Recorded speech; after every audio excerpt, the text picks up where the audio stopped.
भारतवर्ष का इतिहास अत्यंत प्राचीन एवं गौरवमयी गाथाओं से परिपूर्ण है।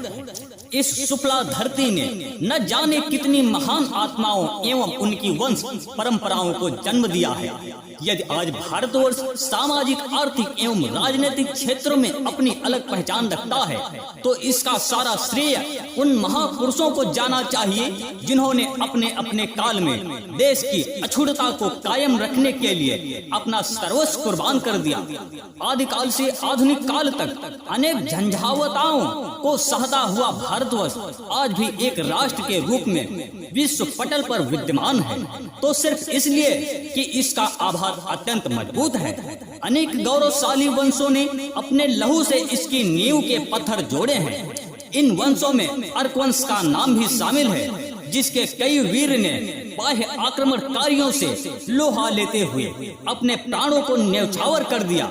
समय के थपेड़ों के चलते अर्क वंश के इन तमाम वीरों के नाम इतिहास के पन्नों से तो धूमिल हो गए, परंतु उनकी वंश परंपराएं आज भी जीवित हैं। इन वीरों में महाराजा त्रिलोक चंद के वंशज संडीला निर्माता महाराजा सल्लिय सिंह अर्कवंशी, मलिहाबाद निर्माता महाराजा मल्लिय सिंह अर्कवंशी और खागा नगर जिला फतेहपुर के निर्माता महाराजा खड़ग सेन अर्कवंशी के नाम से आज भी स्मरणीय है। यह भारतवर्ष का दुर्भाग्य ही है कि अपने देश के लिए जान न्यौछावर करने वाले असंख्य वीरों के नाम इतिहास के पन्नों में या तो हैं ही नहीं, या फिर अत्यंत धूमिल हैं। इसका सारा दोष प्राचीन भारतीय मानसिकता को जाता है, जिसके चलते भारत में क्रमवार प्रामाणिक इतिहास लेखक को कभी महत्व नहीं दिया गया।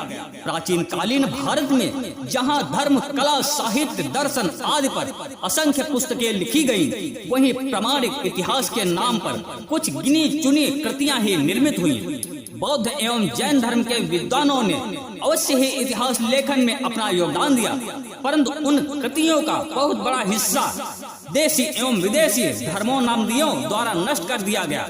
मुगलों के आने से पूर्व प्राचीन एवं मध्यकाल में लिखे गए भारतीय ऐतिहासिक वर्णनों में जो प्रमुख कमियां देखने में आती हैं, वह निम्नलिखित हैं। अधिकतर ऐतिहासिक कृतियों भाटों द्वारा विलिप्त की गई हैं। भाट लेखकों ने अपने आश्रयदाताओं को प्रसन्न करने के लिए अपने वर्णनों में कई अतिशयोक्तिपूर्ण और मनगढ़ंत बातें लिखी हैं, जिनसे घटनाओं की विश्वसनीयता संदेहास्पद हो जाती है। किसी भी प्राचीन लेखक ने ऐतिहासिक तथ्यों को एक निश्चित कालक्रमानुसार विलिप्त नहीं किया तथा हर ग्रंथ में अलग अलग संवतों का प्रयोग किया गया है। इसके चलते प्राचीन भारतीय इतिहास में तिथियों का लेखा जोखा सही नहीं मिलता है। विभिन्न ऐतिहासिक कृतियों में एक ही पात्र, राजा, रानी इत्यादि के अलग अलग नाम मिलते हैं। इतना ही नहीं, एक ही नाम के कई पात्र भी मिलते हैं। उदाहरणतः भारतीय इतिहास में कम से कम 14 विक्रमादित्यों का उल्लेख मिलता है। भारत में ऐसी ऐतिहासिक घटनाओं और मिथकों को कुछ इस तरह से गूंथा गया है कि यह स्पष्ट ही नहीं हो पाता कि क्या वास्तविक है और क्या काल्पनिक है। सभी प्राचीन ऐतिहासिक कृतियां किसी वर्ग विशेष को ध्यान में रखकर लिखी गई प्रतीत होती हैं तथा पूर्वाग्रहों से युक्त हैं, जिससे उन्हें निष्पक्ष नहीं कहा जा सकता। बौद्ध काल के बाद ब्राह्मण पुरोहितों द्वारा रचित इतिहास द्वेष भावना एवं पाखंड से भरपूर परिलक्षित होता है। उस काल में जिन क्षत्रियों का झुकाव बौद्ध धर्म की ओर था, उनको तरह तरह के हथकंडों से पतन की ओर ले जाने की भूमिकाएं बनाई गई तथा प्रभुत्ता की लड़ाई में सत्य को भी दरकिनार कर दिया गया। पूर्वजों में ऐतिहासिक चेतना की कमी की हानि भारतीयों को हर काल में उठानी पड़ी। इस कमी के चलते विदेशियों ने भारतवर्ष को इतिहास विहीन देश की संज्ञा में डाली। इन सब के अतिरिक्त भारतीय इतिहास में युद्धों और ऐतिहासिक दुर्घटनाओं तथा उनसे संबंधित पात्रों को जरूरत से ज्यादा महत्व दिया गया है, जबकि शांतिपूर्वक शासन करने वाले अनेक वंशों व उनके शासकों को इतिहास में अपेक्षित स्थान नहीं दिया गया। यह एक ऐतिहासिक विडंबना है ही कि 175 वर्षों तक दिल्ली पर राज करने वाले अर्क वंश के शांत एवं समृद्धिपूर्ण सशक्त शासनकाल की अपेक्षा महज 30-40 वर्षों के चौहान वंशी शासनकाल को इतिहास में अधिक महत्व मिला। ऐसा सिर्फ इसलिए है क्योंकि चौहान काल में कई बड़े युद्ध जैसे तराइन युद्ध हुए थे। भारतीय इतिहास को एक क्रमबद्ध प्रारूप देने का श्रेय अंग्रेज विद्वानों एवं इतिहासकारों को जाता है। उन्हीं के प्रेरणा के चलते ही भारतीयों में भी अपना इतिहास जानने एवं लिखने की उत्सुकता पैदा हुई। लेकिन अंग्रेजों द्वारा लिखित इतिहास को भी पूर्णतया त्रुटिहीन नहीं कहा जा सकता। कुछ अंग्रेज लेखकों ने भारतीय परिस्थितियों के प्रति संवेदनाहीनता का परिचय देते हुए कई ऐसी बातें लिख दी हैं जिनसे नए भ्रम पैदा हो जाते हैं। उदाहरणतया अंग्रेज इतिहासकारों ने आर्यों एवं द्रविड़ों को दो विभिन्न जातियां माना है, जबकि वास्तविकता ये है कि दोनों वर्ग कॉक्साइड नामक मूल जातीय समूह से उत्पन्न हुए हैं। आधुनिक भारतीय इतिहास आर्यों एवं द्रविड़ों के भेद को भाषा जनित मानते हैं। भारतीय इतिहासकारों के अनुसार जो जातियां उत्तर भारतीय भाषाओं जैसे हिंदी, संस्कृत व खड़ी बोली, अपभ्रंश, पंजाबी, कश्मीरी आदि का इस्तेमाल करती थी वे आर्य कहलाएं, और जो जातियां दक्षिण भारतीय भाषाओं जैसे तमिल, तेलुगु, कन्नड़, मलयालम इत्यादि का इस्तेमाल करती थी वे द्रविड़। अंग्रेजों द्वारा लिखित वर्णन को पढ़कर यह स्पष्ट हो जाती है कि अंग्रेज भारत के विषय में सब कुछ जानने की इच्छा रखते थे। इसी उत्सुकता में उन्होंने ऐतिहासिक घटनाक्रमों का प्रामाणिक प्रस्तुतिकरण करने का प्रयास किया है। यही नहीं, उन्होंने भारतीय समाज के गुत्थियों को सुलझाने की भी कोशिश की है, लेकिन इस प्रयास में वे स्वयं उलझते प्रतीत होते हैं। उनकी ये उलझन भारतीय जातियों की उत्पत्ति से संबंधित लेखों में अधिक दिखाई पड़ती है। कई भारतीय जातियों की उत्पत्ति के विषय में अंग्रेज लेखकों ने विरोधाभासी एवं भ्रमपूर्ण बातें लिखी हैं। जिन भारतीय जातियों की उत्पत्ति के विषय में कोई भी स्पष्ट प्रमाण नहीं मिले, उन्हें अंग्रेजों ने संभावनाओं के आधार पर आदिम जातियों से जोड़ दिया है।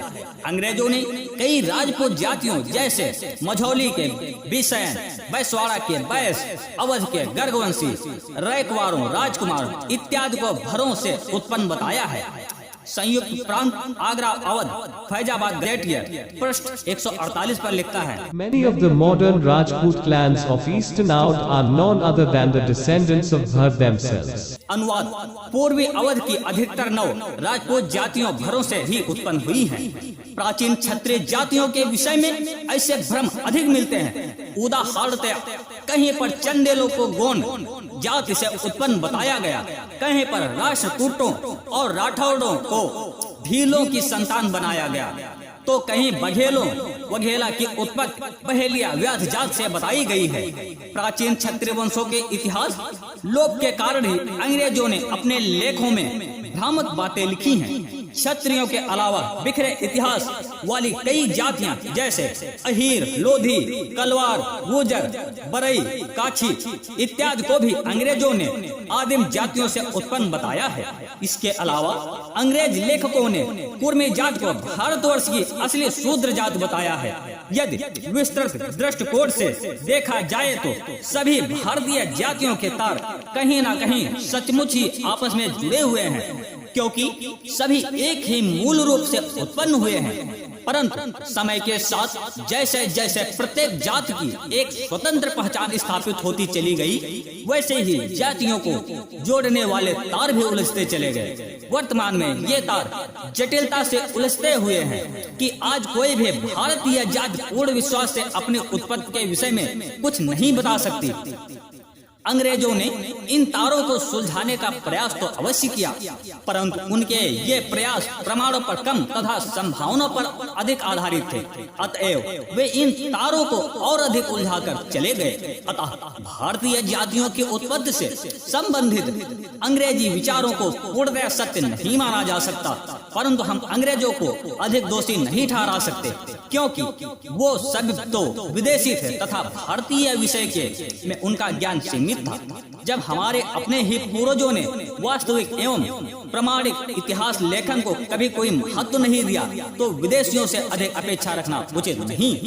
अर्कवंशी क्षत्रियों से संबंधित जितने भी ब्रिटिश कालीन उल्लेख मिलते हैं, उनमें अर्कवंशियों को अर्क नाम से संबोधित किया गया है।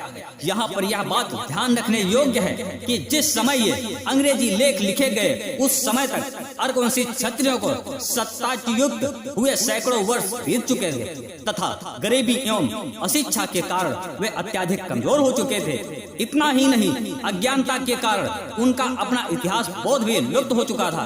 अतएव अंग्रेजों ने दूसरी जातियों के बयान के आधार पर जो कुछ सुविधाजनक लगा उनके बारे में वह लिख दिया, परंतु सत्य को लाख अवरणों में भी छिपाया नहीं जा सकता। सभी उपलब्ध उल्लेख एक मत से यह सिद्ध करते हैं कि अर्कवंश एक प्राचीन वीर क्षत्रिय वंश रहा है।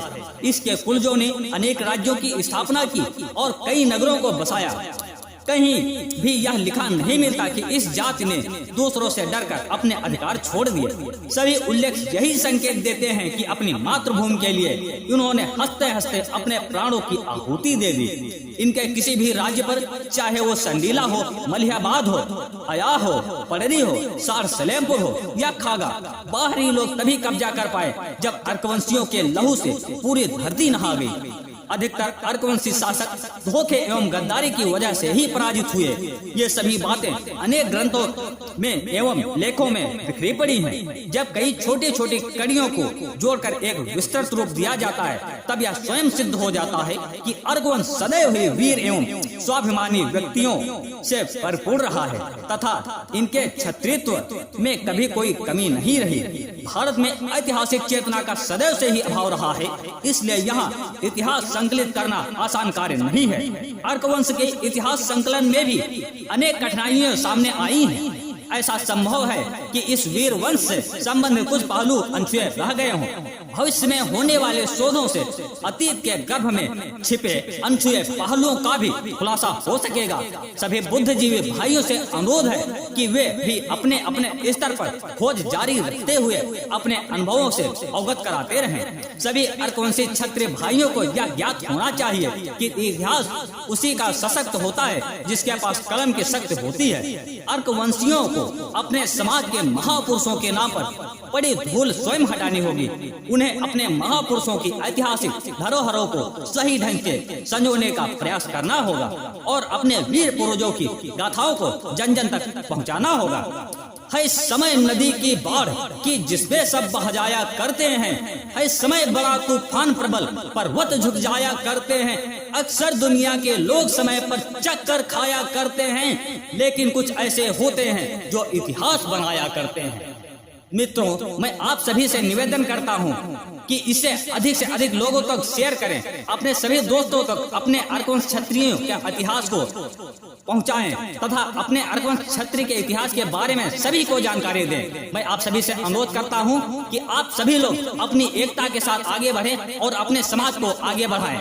जय श्री राम, जय अर्कवंश, जय क्षत्रिय समाज, जय श्री राम।